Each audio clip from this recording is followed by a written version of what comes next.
Allô, allô, ça y est, on est en direct avec toi, Alexandra. Bonjour, Alexandra. Sophie, comment vas-tu? Ça va très bien. Aujourd'hui, on est ensemble pour partager en fait ta grande expertise de l'âme. Et donc, je voudrais que tu te présentes parce qu'on est souvent mieux présenté par soi-même, même si je vais faire des petits inputs, tu le sais, tu me connais un petit peu. Donc, je vous présente Alexandra. On va être pendant les 30 prochaines minutes en live. On va vous partager l'expertise d'Alexandra, on va vous partager comment elle travaille, qu'est-ce qu'elle offre. Et puis, je vous dis aussi qu'Alexandra, c'est une des sisters. Donc, on va pouvoir partager un petit peu également là-dessus. Alors, écoute, Alexandra, je te laisse l'espace.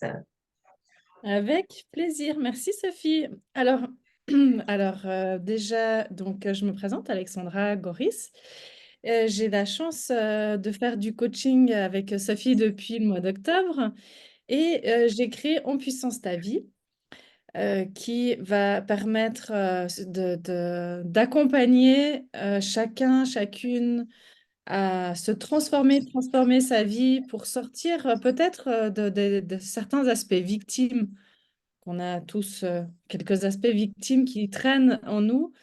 Et, et oui, mais de façon souvent très inconsciente, hein, c'est vrai que c'est difficile de dire ça comme ça, mais en même temps, c'est vrai que c'est important de comprendre qu'on est capable de créer et on peut créer notre vie, même si on a vécu des choses difficiles.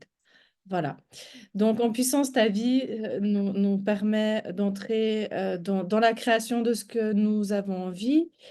Et j'accompagne, effectivement, tu parles de l'âme. Pour moi, c'est quelque chose de très important. On prend en compte notre santé mentale, on prend en compte notre corps physique. Et à quel moment est-ce qu'on parle de notre âme alors qu'elle fait partie intégrante du tout? Donc, c'est accompagner l'âme à évoluer tout simplement. Voilà. Oui, Pas ouais, si c'est c'est... vraiment, c'est superbe. Et quand tu partages, tu sais, accompagner l'âme, moi, ce que j'ai eu la chance d'expérimenter avec toi quand on était à Lausanne, euh, en fait, parfois, on se fait aussi une idée très spirituelle de l'âme, puis il y a une dimension spirituelle, mais il y a aussi finalement le rattachement à notre joie intérieure, à notre enfant intérieur. Puis comme j'ai eu la chance d'expérimenter avec toi un mandala un petit peu différent par rapport à notre offre de service et comment on faisait, comment on avait un côté inclusif de notre être à l'intérieur des offres de service ou des produits qu'on fait quand on est entrepreneur. Moi, ça a créé toute une dimension de revenir à mes sources, à mes sources de Franche-Comté, à la forêt, à la moto, toutes ces choses que je ne fais plus nécessairement aujourd'hui de la même façon. Et j'ai beaucoup aimé. Et ce que j'ai surtout aimé, c'est la dimension que tu as apportée créative, mais quand on a travaillé sur cet atelier, tu as dit, je vais pas mettre des crayons ou des stylos, je vais mettre des crayons de couleur, ça va nous amener directement en enfance. Puis j'aimerais que tu nous parles justement des différents outils créatifs, parce que la spiritualité et la connexion à l'âme, tu le fais dans le vrai, dans le concret. C'est pas juste spirituel dans l'accompagnement, c'est aussi que nous-mêmes, en fait, on se reconnecte à notre joie intérieure. Ben, avant de répondre à cette question-là, tu me permets, je fais un petit détour, mais je trouve que c'est quand même super important. Comme tu l'as dit, l'âme, ça peut paraître très abstrait, alors que on sait ce que c'est quand on dit qu'on a le cœur en joie. Et ben, c'est simplement notre âme aussi qui nous montre on est là, on est bien. Quand on a des grosses casses, que ça soit un burn-out ou au physique, c'est aussi une partie de nous qui est déconnectée, corps et âme. Alors, j'ai de la chance d'avoir fait de la psychosomatique avec ma formation d'art-thérapie. Et on dit toujours, c'est le lien, la psychosomatique, c'est le lien entre l'esprit et le corps. Mais moi, j'ai envie de rajouter la partie âme qui fait partie pour moi de ce tout. Et oui, on en parle dans un tas de livres, en philosophie, etc. C'est quoi l'âme? Mais et si c'était beaucoup plus simple que ce qu'on imagine? Et si c'était beaucoup plus simple que juste de dire ah oui, l'âme, c'est un truc abstrait que j'ai lu dans un livre? Non, et si on le rattachait directement à nos sens, nos sensations, notre joie intérieure, comme tu le dis, parce que finalement, la créativité nous amène directement à connecter à notre âme.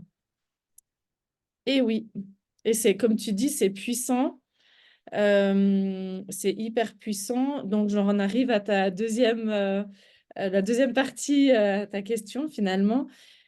Comment on accompagne la créativité. Il y a plusieurs. Donc, la créativité, c'est le dessin, c'est pas forcément le dessin, c'est aussi de l'expression. C'est utiliser différents médias, ça peut être des crayons, des stylos, de la peinture. Et pour moi, la créativité, c'est une expression. C'est pas de savoir dessiner ou pas savoir dessiner, c'est juste une expression. Donc, effectivement, on s'est bien amusé à notre atelier créatif parce que moi, l'envie que j'ai eue, c'était de vous amener à travers le mandala. Et puis, effectivement, de vous connecter à votre enfant. L'enfant, qu'est-ce qu'il a fait? La première chose qu'il a utilisé, le premier outil, c'était un crayon. Peut-être un crayon gris ou peut-être directement un crayon de couleur. Donc, effectivement, pour moi, c'est quelque chose, c'est une approche qui est peut-être plus facile d'utiliser le crayon. Mais dans mes ateliers, j'utilise beaucoup la peinture. C'est mon média préféré. Donc, Voilà. donc revenir en fait à des outils qu'on a tous, ou même, ben, moi j'ai des enfants en bas âge, puis finalement, ben, quand ma fille me demande de dessiner avec elle, ben, je reprends des feutres, je reprends des crayons. Et c'est vrai que c'est automatique, on est connecté au moment présent. Et moi, je trouve que c'est la plus belle richesse, en fait, de prendre le temps de juste vivre à travers la création ce qu'on est en train de vivre, puis après, de cette œuvre, l'observer, puis de recréer des liens avec ce qu'on vit en ce moment ou bien qu'est-ce qu'on veut transmettre autour de nous.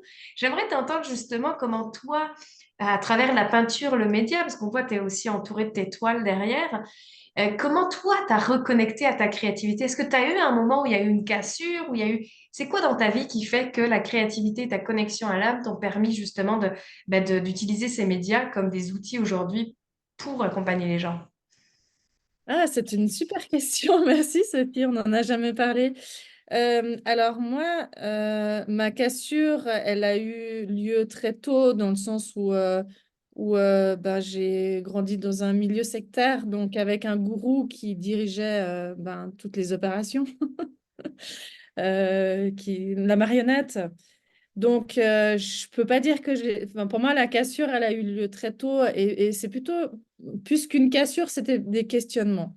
C'est qui Dieu, pourquoi, comment. Donc, c'est plutôt une quête qui m'a emmenée à, à- à tester différentes méthodes. J'ai fait beaucoup de soins énergétiques, d'apprentissage. En fait, ça m'a permis d'aller très tôt me connecter à la spiritualité. Mais ça m'a aussi déconnecté de mon corps, de moi, etc. Donc la peinture, c'est arrivé, en fait, c'était une proposition d'une personne que je connaissais qui donnait de la peinture intuitive. Voilà, ça s'appelait la peinture intuitive. Et j'ai fait ça pendant longtemps jusqu'à ce que je commence à créer mes tableaux. Mais finalement, je me suis toujours rendu compte à quel point je me sentais bien, à quel point ça me faisait du bien de faire ça. Et en fait, l'art-thérapie, pour moi, c'est une conjonction des deux. C'est la partie créativité et la partie revenir à soi et se reconnecter à soi. Et ne pas chercher des réponses à l'extérieur de soi. Souvent, alors, j'aime pas trop le mot spiritualité, mais dans l'évolution ou dans le développement personnel, on va chercher à 3000 kilomètres. On n'est absolument pas connecté. On va chercher des infos, on attend que les infos arrivent de l'extérieur.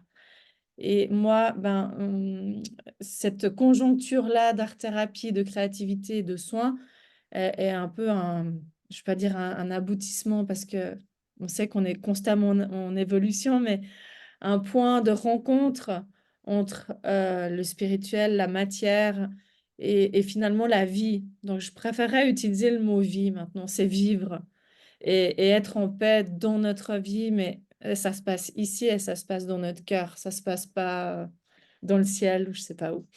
Oui, c'est drôle parce que ben moi, j'ai connecté officiellement avec la peinture. Puis là, c'est drôle que je fasse le lien parce que hier, donc, j'ai célébré la naissance ou plutôt le décès de mon petit garçon Ethan. Et ben, en fait, mon corps me hurlait d'arrêter de fonctionner avec ma tête. Et j'ai pris la décision, en fait, de partir de la maison pour aller dans un lieu neutre, en Airbnb seul. Donc, j'avais laissé mon mari et ma fille à la maison pour que moi, je puisse connecter avec ma créativité. J'avais comme des envies d'utiliser mon corps autrement. Et la première peinture à vie que j'ai faite, ben, ce qui est fou, c'est que j'ai choisi un Airbnb qui était en fait à côté de l'atelier de la propriétaire, parce que la propriétaire était peintre. Et elle m'a appris à faire un fond, et de ce fond, j'ai créé ma première lune. Et je vous le montrerai tout à l'heure. Et c'est ma première connexion avec la peinture. Donc, tu sais, quand tu dis c'est un moyen d'expression, ça n'a aucun rapport avec le fait de bien dessiner, de pas dessiner. C'est comment on peut utiliser le côté artistique, comme on l'a défini, mais comme un moyen d'expression, un moyen d'exprimer les émotions, la connexion, d'exprimer notre moment présent, puis d'exprimer aussi ben, ce qui a besoin d'émerger. C'est ça, c'est ça. Et donc, tu sais, dans les œuvres que tu fais, on les voit un petit peu derrière, il n'y a pas vraiment de choses qui sont très décrétées, définies. On n'a pas un paysage avec des détails. J'aimerais que tu nous partages, c'est quoi ton mécanisme et ton processus finalement de créativité quand tu te Mhm. lances dans une toile comme ça? Alors, j'ai toujours pris un temps de méditation parce que pour moi, c'est important de me relier à moi et c'est important d'entrer en moi. Donc, ça veut dire que c'est comme une bulle que je crée et c'est un moment hors du temps. Pour les gens qui connaissent la créativité, on peut peindre des heures sans se rendre compte du temps qui file, tellement en fait, on est tellement connecté à l'instant présent et à nous. Donc, c'est vraiment mon départ et de me connecter à moi, de prendre le temps. Et si, par exemple, ben, je suis, ouais, ben, comme on parle d'émotion ou il y a quelque chose qui est là présent, je prends le temps de l'accueillir avant de commencer ma peinture. Ben, ça m'arrive aussi de me faire des auto-art-thérapies et je suis la première à le faire pour moi quand je sens qu'il y a un truc euh, qui est peut-être même intangible, je ne sais pas ce qui se passe, mais j'ai besoin de le poser. Alors je vais le poser. Mais ça ne sera jamais sur un tableau parce que pour moi, le tableau, il va rayonner et ça va partir dans mon espace cœur. Donc pour moi, c'est vraiment c'est amener une richesse. L'art vient nous relier au cœur, à l'émerveillement, à la beauté à la couleur, qui a une forme de vibration. Donc, c'est un art qui est vibratoire et voilà, c'est la meilleure dénomination que je pourrais trouver de l'art vibratoire. Il vibre, il est vibrant, il est sincère. Il n'y a pas il y a pas de chichi, il y a pas de, il faut qu'il y ait quelque chose, une forme. Non, ça vient spontanément intuitivement, même si, voilà, j'aimerais pas mettre le mot peinture intuitive, par exemple. Ce serait pas. Oui, parce qu'il y a quand même une matière, il y a quand même un travail, il y a quand même une connaissance, il y a quand même un... Tu sais, c'est des outils différents en fonction de comment on va utiliser la peinture, les types de peinture, même si on veut rajouter du relief, il y a plein de techniques, on va dire, artistiques derrière qu'on peut apprendre. Mais c'est un mélange de cette connaissance d'expression, de cette connexion à toi et de cette technique, on va dire, on va dire vraiment technique artistique pour que ça vibre à la bonne fréquence. Tout à fait. Et c'est mon âme aussi hein, que je peins. Hein. C'est fait partie de moi. C'est tout ce que j'ai envie de transmettre pour l'accompagnement de chacun. J'ai des collectionneurs qui ont tellement de tableaux et ils ont aussi beaucoup bougé. Je t'en ai jamais parlé, Sophie, mais c'est intéressant de voir à quel point ça vient soutenir. Pour moi, c'est un soutien.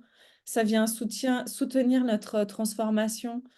Et c'est peut-être pas de manière consciente, mais finalement, on sait qu'on n'a que 10% de conscient et tout le reste est dans l'inconscient. Donc, c'est intéressant. Moi, j'adore pouvoir me dire, waouh, ça travaille tout seul en fait. Ça agit. Oui, écoute, du coup, je suis allée chercher ma première œuvre à vie, qui est quand Ouh. même...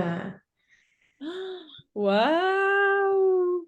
Donc, c'est vraiment une œuvre, je veux dire, c'est vraiment quand tu dis, tu sais, moi, j'avais pas de technique, mais elle m'a appris à faire le fond et du fond, j'ai pu créer. Elle m'a appris à utiliser, ici, il y a comme une matière en relief, en fait, qui fait un peu un feu d'artifice.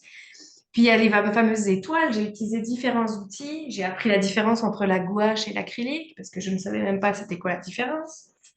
Mais je rebondis en fait avec cette œuvre parce que tu as dit, tu sais, quand je m'auto-fais de l'art-thérapie, mais je ne le fais pas sur une peinture parce que pour moi, c'est une autre dimension. Vous voyez la puissance du rayonnement de cette peinture? Elle ne possède pas du tout la souffrance ou la tristesse que j'ai pu vivre dans le décès de cet enfant. Elle rayonne la puissance qu'il m'a apportée. Et, et, et je suis intriguée par ce que tu dis quand je fais du coup de l'art-thérapie et je m'auto-fais de l'art-thérapie.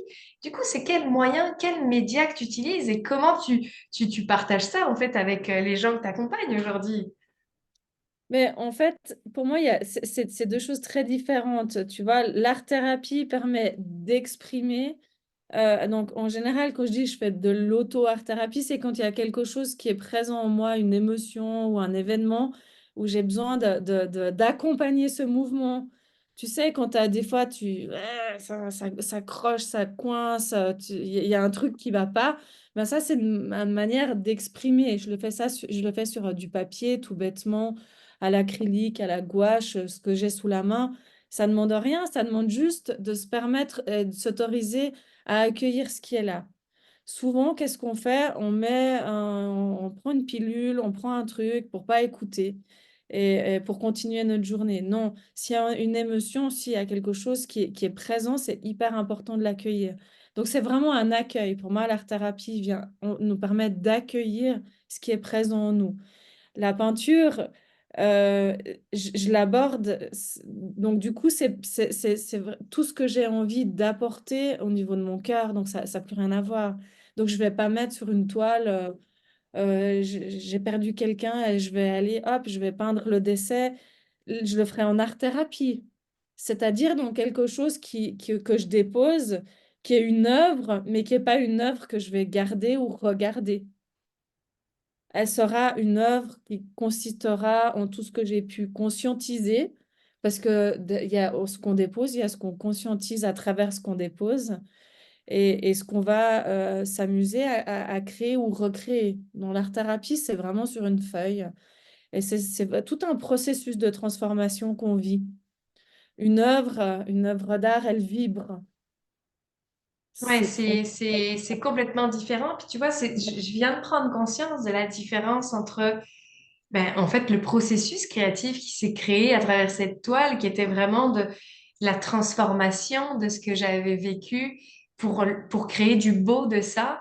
Et donc, C'est ça ça. veut dire que tout le processus préliminaire, il a été fait parce que dans la journée où j'ai fait ça, j'avais découpé, j'avais créé comme des personnages, j'avais créé comme, parce que je suis en train d'écrire un livre, puis j'étais en train d'écrire un livre, c'est le même livre que j'écris, mais la toile s'est passée en 2 jours.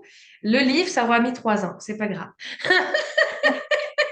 Ouais, mais c'est des accouchements, voilà, il y a des accouchements plus rapides que d'autres, hein, c'est tout. C'est ça.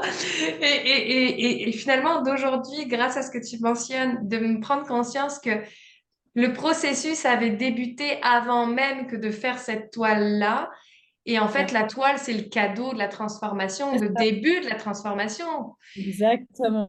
Et c'est Mais beau c'est parce que tu dis exactement. on évolue et finalement mon livre ça va être aussi un autre aboutissement parce que ça sera 3 ans, 4 ans plus tard et donc bah, il y a aussi d'autres choses qui se sont passées puis qui ont pu émerger de cette transformation et C'est c'est ça. d'une puissance incroyable. Et justement j'ai envie de rebondir Alexandra parce que au-delà en fait de tes connaissances d'art, de connexion à ta joie, puis à la vie, comme tu le mentionnes, toi, tu offres en fait aussi bien des soins énergétiques que tu as testés pendant des années, puis que maintenant tu as intégré, même que tu as euh, façonné à ta façon.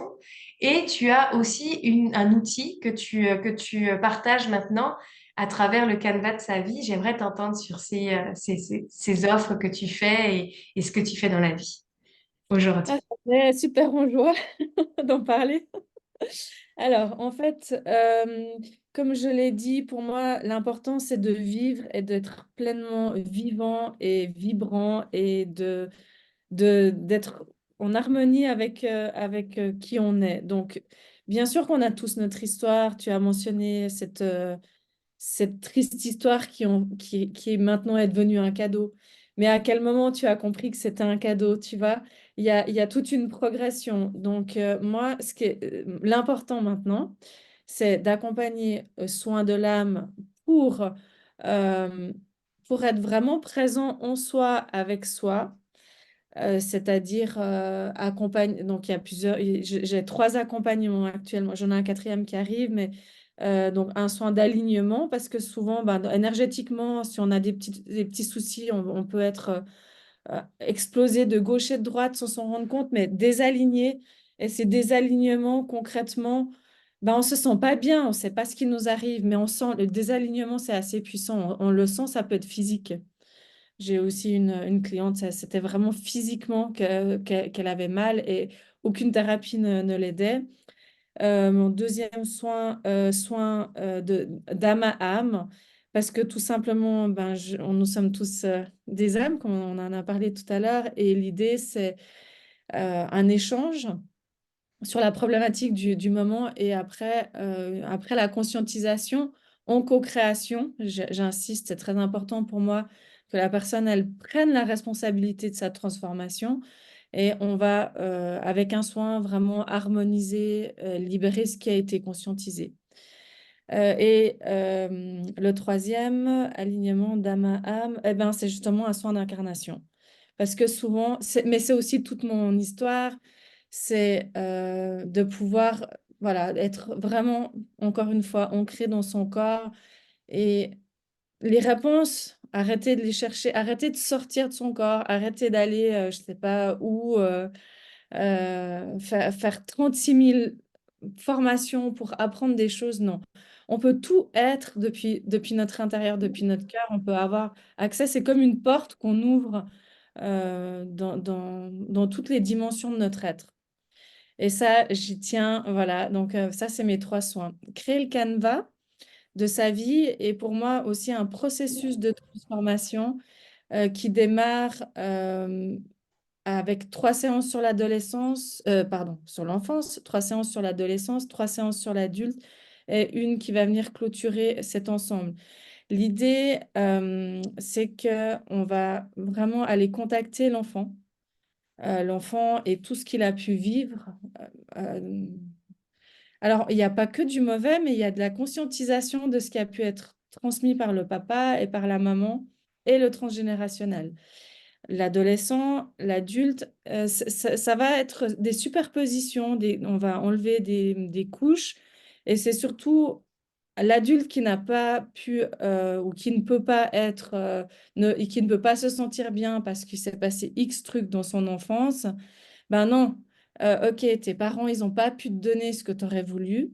Eh ben, c'est toi l'adulte qui va prendre cette responsabilité-là et qui va venir t'amener et pallier un peu à tout ce cet enfant n'aurait pas reçu ou tout ce que l'adolescent aurait subi. En fait, c'est vraiment devenir son propre père et sa propre mère. Ouais, c'est vraiment un processus transformateur. Mais la particularité, c'est que on les visite avec l'art. Et raconte-nous comment on fait ça. C'est que tu nous mets à disposition des outils. Raconte-nous comment on utilise cet art pour cheminer jusqu'à cette transformation, de devenir nos propres parents et d'apporter ce qu'on a besoin finalement, nous, en tant que personnes, ici et maintenant. Alors, tout à fait. Ben, écoute, c'est simple. J'ai des feuilles de différentes tailles et ça, c'est très important pour moi de respecter l'unicité de la personne parce que, évidemment, il y a des gens qui préfèrent une petite feuille et des gens qui s'expandent sur des A2, A3. Et donc, ça, c'est important donc d'avoir le matériel que chacun a besoin, pinceau et peinture. Et tout simplement, j'amène le thème de l'enfance. Je peux en donner un, je peux en dévoiler un avec Mais plaisir. oui. On a été au niveau de l'enfance et au niveau de la mère. On a fait un atelier qui était sur la matrice et comment on était dans la matrice de notre mère et qu'est-ce qu'on a capté de notre mère lorsqu'on était dans cette matrice. Et c'est magnifique parce que, en fait, c'est l'inconscient qui va parler, évidemment. C'est pas le conscient. Ouais, le conscient, dans le conscient, on a 10% de conscient et 90 d'inconscient. Donc, on va aller travailler sur l'inconscient et consciemment amener cette transformation. Et donc, dans cet atelier, par exemple, ben, c'était très émotionnel. On était dans la matrice, dans l'eau. Et c'était très intéressant ce qui est sorti. Chaque participant, ben, c'est très différent. Ça dépend de sa relation à sa mère. Et il n'y a pas une personne qui se ressemblent. Après, dans un groupe, il y a des effets miroirs. Donc, l'effet miroir réagit autant, tout autant. Ok, Et de donc ça, dans le canevas de sa vie, finalement, ben, c'est un groupe où on travaille ces enfin, cet accompagnement de transformation à devenir notre propre mère et père pour pouvoir apporter à notre enfant, à notre adolescent, ce dont on a besoin. Mais ça se fait en groupe à travers la créativité pour que les prises de conscience se fassent puis que les transformations se fassent. c'est ça. Oui, parce que ça passe à l'intérieur de chacun et chacun vit sa transformation. Donc, chacun l'expérimente. Souvent, on fait aussi une partie où on va déposer ce qui est contacté, voilà, ce qui est vécu, on le dépose, comme je l'expliquais tout à l'heure. Et après, dans un deuxième temps, on va aussi amener le positif. J'estime que quand on libère quelque chose, il faut y ramener une intention positive Mm. et une autre énergie. C'est comme si tu nettoies et après, tu remets pas en place. Donc, c'est aussi important ouais, de remettre j'aime pas utiliser les mots négatifs, positifs, mais voilà, on se comprend, on nettoie et on remet du positif. Voilà. Waouh, vraiment intéressant. Est-ce que tu as des dates de cohorte? Comment ça fonctionne si on est intéressé à rentrer dans ce processus de groupe? Est-ce que ça se fait aussi en présentiel, en virtuel? Puis si c'est en présentiel, c'est où? Parce qu'on a oublié de dire où est-ce que tu te situais. Ah oui, c'est vrai. Alors, je me trouve en Suisse, à Lausanne. Nous avons un très bon chocolat dans la pause qui est inclus avec un petit café. Nous sommes des gourmands. Non, ça se passe vraiment à Lausanne. Dans mon atelier, je propose des ateliers de groupe restreint. Donc, nous sommes maximum 10 personnes et l'idée, c'est vraiment de profiter du présentiel un maximum. Mais bien évidemment, je vais aussi le proposer en distanciel et je suis en train de préparer ça. Pour le présentiel, ça sera, j'ai pas la date, je crois que c'est le 19 avril. C'est un vendredi, je vais vous dire ça. Oui, le 19 avril, de 10 heures à 12 heures. Et en distanciel, ça sera courant début avril, courant avril. Voilà. J'ai hâte aussi de pouvoir proposer ça. J'ai conscience que ça peut vraiment être transformateur et j'ai vraiment hâte de le partager, même à travers les écrans, parce que je sais que c'est peut-être plus pratique pour vous au Canada de ne pas venir tous les vendredis chez moi à Lausanne. Mais oui, absolument. Puis en même temps, peut-être qu'il y a aussi d'autres pays qui sont intéressés. Parfois, ouais, les ondes nous emmènent ailleurs. Puis quand on est bien aligné, on rayonne aussi à d'autres fréquences. Donc peut-être qu'on va rayonner à des fréquences qui vont faire du sens. Puis là, tu parles de la Suisse, mais ça peut être aussi la France. Super, ben merci beaucoup de nous présenter tout ça. J'ai envie de prendre quelques minutes sur ton expérience tant qu'à faire de Sisters. Donc Alexandra, tu fais partie des Sisters depuis le mois je dirais, octobre que tu as commencé avec moi. Est-ce que tu peux nous partager un petit peu qu'est-ce qui a fait que tu as décidé d'embarquer avec Sophie Chanel, puis un petit peu ton vécu au sein des Sisters? Oui, avec plaisir. Alors, ben, pour moi, c'était tout simplement des synchronicités avec toi, Sophie. Mais ce que j'ai pas trop précisé finalement tout au long de cette petite discussion, c'est que pour moi, je fonctionne toujours avec mes intentions. Je pose énormément d'intentions et je travaille beaucoup avec la symbolique de la nature. Poser une intention, pour moi, c'est comme une petite graine qu'on dépose et qu'on va arroser et qu'un jour, bah voilà, elle sera mûre et notre plante va sortir de terre. j'utilise beaucoup cette métaphore ainsi que la métaphore de l'arbre pour expliquer de manière rationnelle un petit peu tout ce qu'on vit. Donc, mon intention était d'être aidée parce que je me suis retrouvée à avoir ben, tous mes projets, savoir exactement ce que je voulais, mais la difficulté à les matérialiser et à les actionner. Et comme je t'ai croisé trois, quatre fois dans d'autres cercles, et chaque fois tu étais là et j'ai dit, OK, d'accord, j'ai compris, c'est toi. Donc, j'ai fait absolument confiance à déjà à mon intuition et ben, par la force des choses, de t'avoir rencontré plusieurs fois. Donc, c'est une expérience pour moi qui est, ben, c'est vraiment super. On est entouré, on a du coaching. Tu nous amènes vraiment à passer à l'action et ça, je te remercie infiniment. Voilà, toutes mes offres ont été faites un 21 décembre. Nous avons eu un long coaching et ça m'a énormément aidé à passer à l'action et à vraiment entrer dans tous mes projets. Donc, pour moi, c'est une communauté de bienveillance, une sororité. Et je pense qu'on a besoin de pouvoir s'appuyer sur des personnes solides. Et les sisters, on est des personnes solides et on aime aussi échanger, on échange beaucoup. Et en fait, on aime aussi utiliser les services des unes des autres. Donc, c'est à double. Enfin, voilà, il y a plein de choses qui sont vraiment très, très chouettes chez nous. Oui, c'est comme un investissement pour passer à l'action ou donner naissance. Et on parlait des accouchements, il y en a qui sont plus longs que d'autres. Je me rappelle que tu m'as dit, ça fait 10 ans que je dois faire cette formation.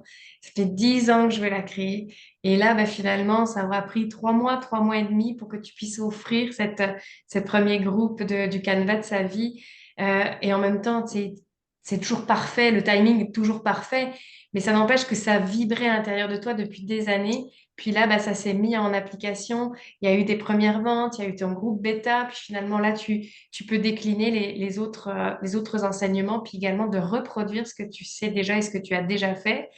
Mais je suis curieuse quand même de savoir dans, euh, dans l'approche des sisters, tu parles beaucoup en plus, on prend les services des autres. Mais en fait, ce qui se passe, c'est que moi, je trouve ça drôle, c'est qu'on est un groupe international. Je suis française, je vis au Canada, mais tu es à Lausanne, on a des femmes en France, on a des femmes au Québec. Et finalement, ben, rapidement, on devient des femmes avec des entreprises internationales. Mais Et c'est ça, vrai. c'est chouette. Mais lors de notre workshop du 15 mars, Cap vers la croissance, en fait, moi, tu avais posé la question à savoir est-ce que vous êtes international? Et j'avais répondu non. Et je me suis fait reprendre par une sister qui m'a dit, coucou Mimi, qui a dit oui, tu es international. Nous sommes venus du Canada, de Belgique, de France. Et là, j'ai fait ah oui. Donc, on s'en rend même pas compte, on devient international en un claquement de doigts, c'est ça. C'est fabuleux. Ça, c'est génial. Ben, je suis très, très contente de t'entendre sur cette expérience-là. Longue vie encore à cette communauté, bien sûr, mais surtout longue vie à vos créations.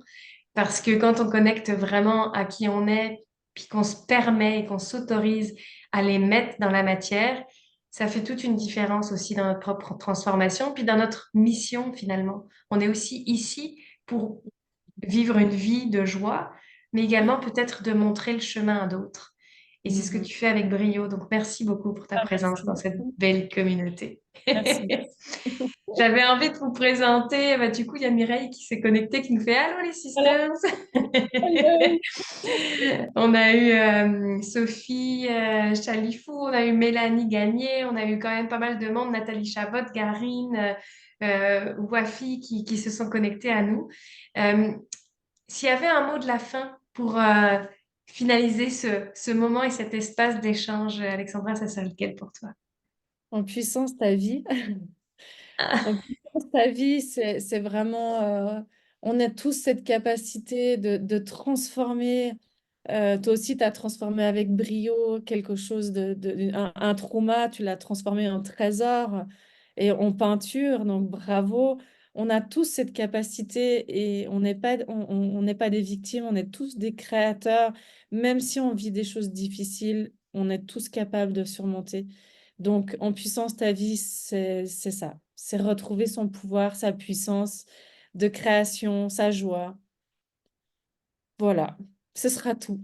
Mais je pense que c'est excellent. Je ne rebondirai pas autrement en bienveillance. Donc, je vais te souhaiter une très belle soirée. Nous, c'est C'est ça. l'après-midi. Puis te C'est dire ça. à très bientôt. Merci de t'être prêté à cet exercice aussi, parce que sachez que les sisters, elles ont accès à moi en live pour qu'on fasse vivre les premiers lives. Merci beaucoup, Sophie. J'apprécie énormément ce moment.